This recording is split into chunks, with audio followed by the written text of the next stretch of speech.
Hey everybody, we're going to talk about compression ratio today, what it is and how it relates to making power. I'm sure you've all heard compression ratio, the term compression ratio, and 10 to 1, 10 and a half, 11 to 1. So what we're talking about there, think in terms of space that you can fill with an air fuel charge. So for our example today, we're going to use 10 to 1 just because it's easy. When your piston is at bottom dead center on the intake stroke, you've sucked in an air fuel charge. The amount of space that we have to deal with there, we're going to call 10 units of space.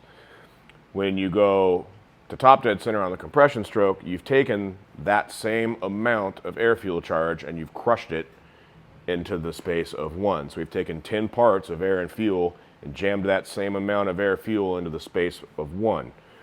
So think in terms of, if this is our combustion chamber with the piston at bottom dead center, this is our 10, okay? This is our fuel that particularly doesn't want to ignite.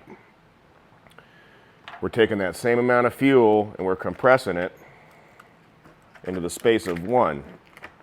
So what happens? We've now made that charge volatile where it will happily explode. The engine's basically a highly controlled explosive device. Every time that the spark fires that fuel charge, an explosion is what's pushing the engine down. Combustion, right? With the act of compression comes heat. So if you're thinking to yourself, well, then why don't we just set an engine up at 15 to 1? Because you can't.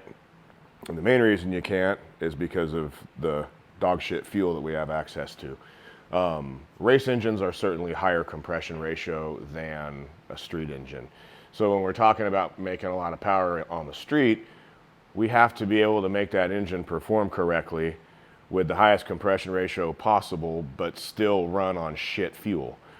The fuels that we have access to here have ethanol blended into them, which essentially is grain whiskey.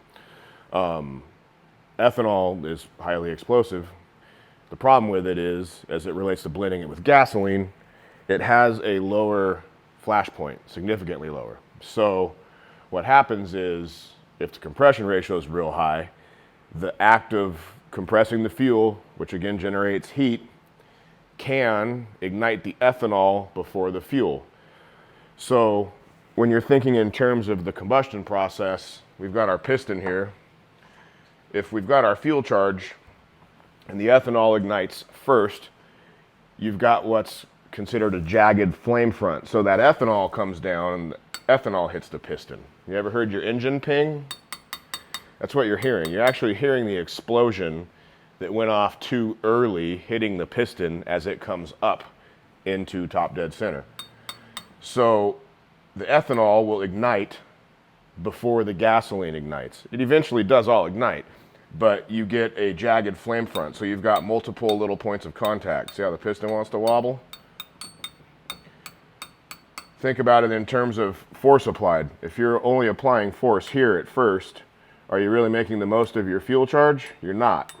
So what you want is a spherical combustion process. You want that gas to all ignite at the same time so that it hits the piston crown and it applies even pressure all over the crown. That's going to give you the most power out of that fuel charge. So when you hear someone say 10 to 1, 10 and a half to 1, 11, whatever, to a certain extent, higher compression ratio will yield more power. You could take a 10 to 1 engine that's got a proper cam that will work with a higher compression ratio and increase that compression ratio and get more power simply by changing the compression ratio. There's lots of ways to change compression ratio, taller head gasket, taller base gasket, things of that nature, different shaped heads. There's a lot of things that factor into compression ratio, but at least now you understand the basics of it and how it works and how it relates to power. As always, if you have any questions, hit us up. See you soon.